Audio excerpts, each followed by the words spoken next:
उत्तराखंड में परिणाम आने से पहले बीजेपी और कांग्रेस प्लान बी पर काम कर रहे हैं।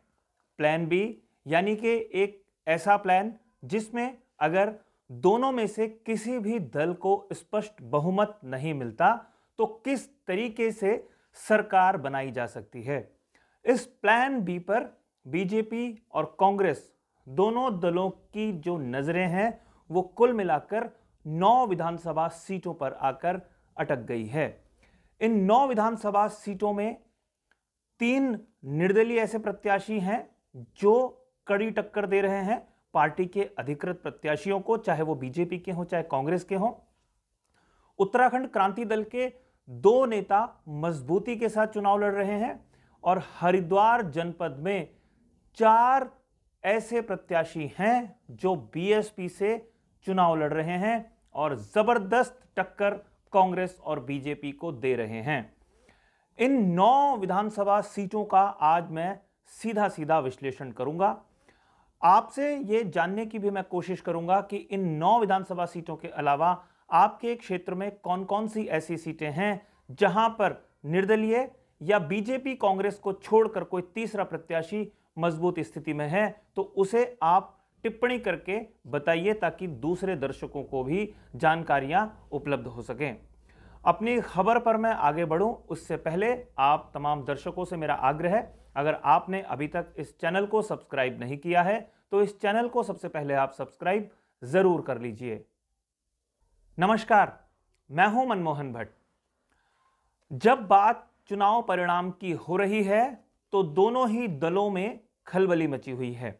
खलबली इसलिए मच रही है क्योंकि पहले जहां बीजेपी 60 पार का नारा दे रही थी, कांग्रेस 48 विधानसभा सीट में जीतने का दावा कर रही थी, वहीं अब दोनों ही दल प्लान बी की बात कर रहे हैं। हम सबने देखा किस तरीके से हरीश रावत ने खुलकर प्लान बी की बात कही और पार्टी के अधिकृत प्रवक्ताओं ने यह कहना शुरू कर दिया कि लोकतांत्रिक व्यवस्था वाले तमाम राजनीतिक दल मिलकर सरकार बना सकते हैं। वहीं भारतीय जनता पार्टी ने भी अपने तमाम ऐसे नेताओं को सक्रिय कर दिया जो सरकार बनाने के खेल में कांग्रेस को पछाड़ सकते हैं। निशंक की केंद्र में तमाम नेताओं से मुलाकात को इसी संदर्भ से जोड़कर देखा जा सकता है। अब हम बात सीधी सीधी करते हैं उन 9 विधानसभा सीटों की जहां पर सबकी नजरें आके टिकी हुई हैं। इन 9 विधानसभा सीटों में से ऐसी कितनी सीटें होंगी जहां पर बीजेपी या कांग्रेस नहीं जीतेगी, यह 10 मार्च को चलेगा पता। लेकिन आज ऐसे समीकरण बन गए हैं कि या तो निर्दलीय ने या उत्तराखंड क्रांति दल ने या बीएसपी ने बीजेपी और कांग्रेस का खेल बिगाड़ने की पूरी तैयारी कर ली है। अगर हम गढ़वाल क्षेत्र की बात करते हैं और सीधा सीधा हम भगवान केदारनाथ धाम की बात करते हैं तो केदारनाथ विधानसभा सीट से ही हम अपनी चर्चा को आज शुरू कर रहे हैं। वर्तमान में या कहें कि 2017 में मनोज रावत यहां से विधानसभा चुनाव जीते थे, लेकिन इस बार मनोज रावत की राह थोड़ा सा मुश्किल होती जा रही है क्योंकि यहां से निर्दलीय उम्मीदवार हैं कुलदीप रावत। वो भी अपनी दमदार उपस्थिति दर्ज करा रहे हैं और बीजेपी की शैला रानी रावत तो पहले से ही मौजूद हैं, यानी मुकाबला त्रिकोणीय है। 2017 में यह मुकाबला चतुष्कोणीय था। बीजेपी की नजर और कांग्रेस की नजर केदारनाथ धाम में या केदारनाथ विधानसभा सीट में कुलदीप रावत पर लगी हुई है कि अगर कुलदीप रावत ने मनोज रावत या शैला रानी रावत का खेल बिगाड़ दिया तो उनसे भी किसी तरीके से संपर्क साधकर उन्हें अपने पाले में किया जा सकता है। यह बड़ा महत्वपूर्ण है क्योंकि केदारनाथ के साथ साथ एक दूसरी सीट है, विधानसभा सीट है टिहरी। वहां पर भी जो बताया जा रहा है कि मुकाबले में कांग्रेस पूरी तरीके से बाहर हो गई है। कांग्रेस के प्रत्याशी धन सिंह नेगी हैं जिनको मुकाबले में तीसरे नंबर पर माना जा रहा है। बीजेपी के किशोर उपाध्याय हैं जो कुछ समय पहले तक कांग्रेस के प्रदेश अध्यक्ष होते थे और पूर्व मंत्री हैं दिनेश धनई, जो अपनी उनकी एक पार्टी है लेकिन हम उनको निर्दलीय के रूप में ही अगर मान लें क्योंकि वो छोटा ही परिवार ही उनका चुनाव लड़ रहा है, सिर्फ एक वो और उनका बेटा, तो उनको निर्दलीय के तौर पर अगर मान लें तो उन पर भी नजरें टिकी हुई हैं। जब दिनेश धनई चुनाव मैदान में उतर रहे थे तो कांग्रेस के एक वरिष्ठ पदाधिकारी ने हमसे कहा था कि दिनेश धनई उनके ही व्यक्ति माने जा सकते हैं, उन्हीं की टीम के माने जा सकते हैं। अगर कांग्रेस जीती तो वो भी उनका, और अगर दिनेश धनई जीते तो वो तो उनके पहले से ही हैं। यानी दिनेश धनई पर भी नजरें टिकी हुई हैं। लेकिन किशोर उपाध्याय ने बीजेपी ज्वाइन करने के बाद दिनेश धनई के सारे समीकरण बिगाड़ दिए। लेकिन फिर भी तमाम जो दल हैं वो ऐसे नेताओं पर नजरें रखे हुए हैं जो खेल को या तो त्रिकोणीय बना रहे हैं या रोचक बना रहे हैं। यह दूसरी सीट थी। तीसरी सीट और भी महत्वपूर्ण है, यह है देवप्रयाग विधानसभा। यहां पर 3 दिग्गज चुनाव मैदान में हैं। बीजेपी ने अपने पुराने ही प्रत्याशी जो 2017 में विधायक थे विनोद कंडारी, उनको चुनाव मैदान में उतारा है। कांग्रेस ने मंत्री प्रसाद नैथानी पर एक बार फिर से भरोसा किया है। मंत्री प्रसाद नैथानी पहले कांग्रेस के विधायक रहे हैं, कांग्रेस से ही वो मंत्री बने थे। 2012 में निर्दलीय जीत गए थे मंत्री प्रसाद नैथानी और कैबिनेट मंत्री बन गए थे। तो निर्दलीय के रूप में 2012 में लड़े, लेकिन 2017 में उनकी वापसी कांग्रेस में हो गई थी। 2022 में भी वो कांग्रेस के टिकट पर ही चुनाव लड़ रहे हैं। यहां पर एक दिलचस्प व्यक्ति हैं दिवाकर भट्ट, जो पहले उत्तराखंड क्रांति दल में ही होते थे, फिर बीच में वो भारतीय जनता पार्टी के हो गए थे और भारतीय जनता पार्टी की जब सरकार थी 2007 से 12 तक, उसमें कैबिनेट मंत्री थे। लेकिन फिर से एक बार वो उत्तराखंड क्रांति दल के टिकट पर चुनाव मैदान में हैं और ऐसा बताया जा रहा है कि दिवाकर भट्ट ने मामले को, लड़ाई को बहुत रोचक बना दिया है। वो लगातार रेस में बने हुए हैं। यानी उत्तराखंड क्रांति दल की एक ऐसी सीट हो सकती है जो प्रतिष्ठा का प्रश्न उत्तराखंड क्रांति दल के लिए भी है। लगातार उत्तराखंड क्रांति दल उत्तराखंड की राजनीति से हाशिए पर जा रही थी, लेकिन अब ऐसा लगता है कि दिवाकर भट्ट इसको कहीं ना कहीं कंट्रोल कर सकते हैं, इसको कहीं ना कहीं वो मजबूत स्थिति में लाके रख सकते हैं। उत्तराखंड में एक और विधानसभा है यमुनोत्री। यमुनोत्री के 3 कैंडिडेट की मैं आपको बात बताता हूं। कांग्रेस में हाल ही में शामिल हुए हैं दीपक बिजलवान, जो जिला पंचायत के अध्यक्ष हैं। उनके जिला पंचायत की कुर्सी पर संकट के बादल मंडराते हुए नजर आए, लेकिन उन्होंने हाई कोर्ट और सुप्रीम कोर्ट का रुख किया और किसी तरीके से फिलहाल उनकी कुर्सी बची हुई है। कांग्रेस में वो शामिल हो गए, चुनाव लड़ रहे हैं बहुत मजबूती के साथ। बीजेपी से केदार सिंह रावत ही चुनाव मैदान में। 2017 में केदार सिंह रावत यहां से चुनकर पहुंचे थे विधानसभा में, लेकिन 2017 के विधानसभा चुनाव में कांग्रेस की तरफ से मजबूत प्रत्याशी थे संजय डोभाल, जिनको इस बार कांग्रेस ने टिकट नहीं दिया।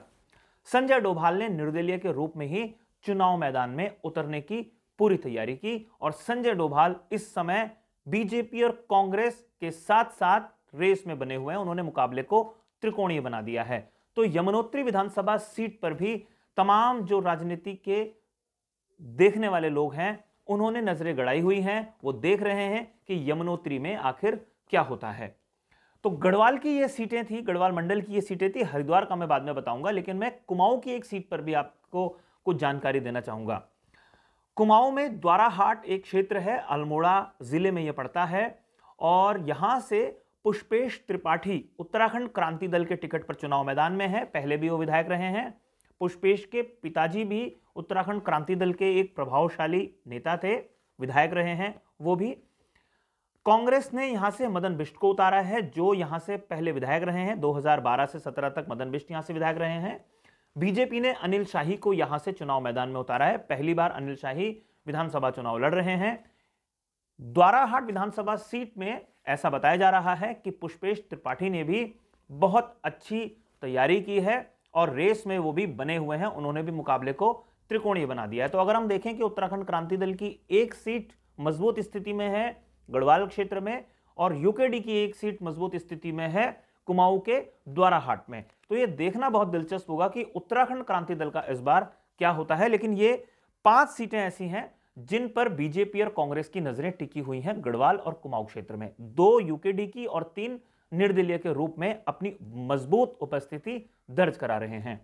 अब हम बात करते हैं हरिद्वार जिले की। एक ऐसा जिला जो आध्यात्मिक क्षेत्र तो है, लेकिन बीएसपी यहां पे कई नेताओं का खेल बिगाड़ती रही है। 4 ऐसी विधानसभा सीटें हैं जहां अपनी छाप परिणाम आने से पहले ही छोड़ दी है।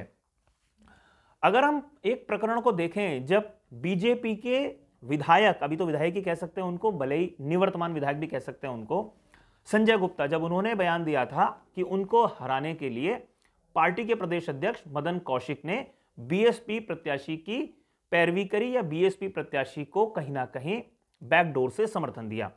वो बीएसपी प्रत्याशी हैं शहजाद, मोहम्मद शहजाद, और संजय गुप्ता बीजेपी के अधिकृत उम्मीदवार थे।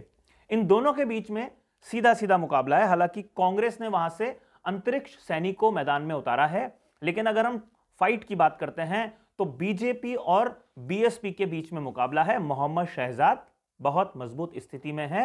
लक्सर विधानसभा की मैं बात कर रहा हूं। अब बात करते हैं एक और महत्वपूर्ण विधानसभा हरिद्वार की है, भगवानपुर।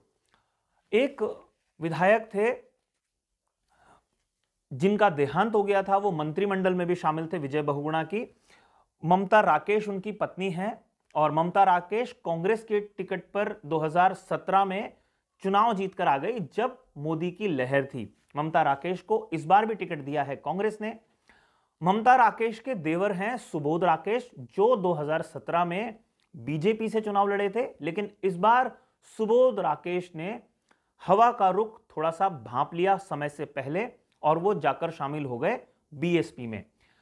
ममता राकेश के जो हस्बैंड थे वो भी बीएसपी के ही टिकट से चुनाव जीतकर पहुंचे थे विधानसभा में। ममता राकेश बाद में कांग्रेस में शामिल हुई थी, लेकिन सुबोध राकेश ममता राकेश की राह में बड़ा रोड़ा है। सुबोध राकेश ने बड़ी जबरदस्त तैयारी करी है, और सुबोध राकेश की सीट पर भी बीजेपी और कांग्रेस ने नजरें जमाई हुई हैं। सत्यपाल सिंह यहां से बीजेपी के कैंडिडेट है। ऐसा अनुमान लगाया जा सकता है कि बीजेपी यहां पे तीसरे नंबर पर रह सकती है। एक और महत्वपूर्ण सीट पर मैं आ गया हूं, खानपुर विधानसभा सीट, कुंवर प्रणव सिंह चैंपियन की सीट। कुंवर प्रणव सिंह चैंपियन को बीजेपी ने इस बार किनारे कर दिया। चैंपियन साहब को टिकट नहीं मिला, लेकिन चैंपियन साहब की पत्नी है, उनका नाम है कुंवरानी देवयानी। देवयानी को टिकट बीजेपी ने दे दिया, लेकिन देवयानी के राह में, विधानसभा में पहुंचने की जो राह है वो बहुत आसान नहीं है, और वहां पर बीएसपी ने रविंदर सिंह को टिकट दिया है। रविंदर सिंह वहां पे मजबूत स्थिति में हैं, और कांग्रेस ने सुभाष चौधरी को मैदान में उतारा है। तो यहां पर भी मुकाबला त्रिकोणीय हो रहा है।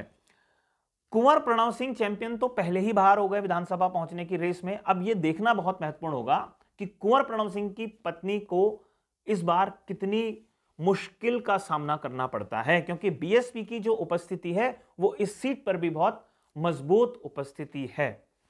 अब मैं आता हूं चौथी और आखिरी और सबसे महत्वपूर्ण सीट, काजी निजामुद्दीन। कांग्रेस एआईसीसी में सचिव हैं। काजी निजामुद्दीन कांग्रेस के एक मजबूत और युवा नेता हैं। काजी निजामुद्दीन पहले बीएसपी में हुआ करते थे, तब उन्होंने सरबत करीम अंसारी को हरा दिया था। लेकिन एक बार सरबत करीम अंसारी ने बीएसपी के टिकट से काजी निजामुद्दीन को हरा दिया, जब अदला बदली हो गई। काजी निजामुद्दीन कांग्रेस में आ गए और सरबत करीम अंसारी बीएसपी में चले गए। मामला फिर वहीं पर आके अटक गया है। सरबत करीम अंसारी और काजी निजामुद्दीन एक बार फिर से आमने सामने हैं। सरबत करीम अंसारी बीएसपी से हैं और काजी निजामुद्दीन तो कांग्रेस के बड़े पदाधिकारी हो गए हैं। इन दोनों के बीच में सीधी टक्कर बताई जा रही है। बीजेपी संभवतः यहां पर भी तीसरे नंबर पर रहने वाली है। तो ये कुल मिला के 9 ऐसी विधानसभा सीटें हैं जहां पर मामला त्रिकोणीय या सीधा सीधा आमने सामने की टक्कर का कई जगह पर है। अगर इन 9 विधानसभा सीटों में 4 या 5 विधानसभा सीटें भी ऐसी हो गई जहां बीजेपी और कांग्रेस को अगर वो सीटें नहीं मिलती, तो खेल में निर्दलियों की, यूकेडी की या बीएसपी की कहीं ना कहीं महत्वपूर्ण भूमिका होने जा रही है।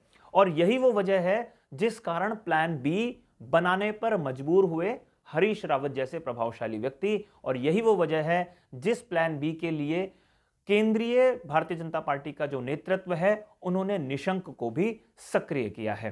तो अब यह देखना बहुत दिलचस्प होगा कि आखिर इन 9 महत्वपूर्ण विधानसभा सीटों में से ऐसी कितनी हैं जो बीजेपी जीतेगी, ऐसी कितनी हैं जो कांग्रेस जीतेगी, ऐसी कितनी हैं जो बीएसपी जीतेगी, ऐसी कितनी है जो यूकेडी जीतेगी, और ऐसी कितनी है जहां पर निर्दलीय अपना परचम लहराएंगे। तो साथियों, आज के मेरे इस प्रकरण पर फिलहाल इतना ही। जाते जाते आपसे दो विशेष आग्रह। अगर आपने इस चैनल को अभी तक सब्सक्राइब नहीं किया है तो इस चैनल को सब्सक्राइब आप जरूर कर लीजिए, और अगर आपको ये रिपोर्ट पसंद आई हो तो इसे लाइक कीजिए, इसे शेयर करके अपने मित्रों तक पहुंचाइए। अगली रिपोर्ट में आपसे मैं एक बार फिर मुलाकात करूंगा। तब तक के लिए नमस्कार।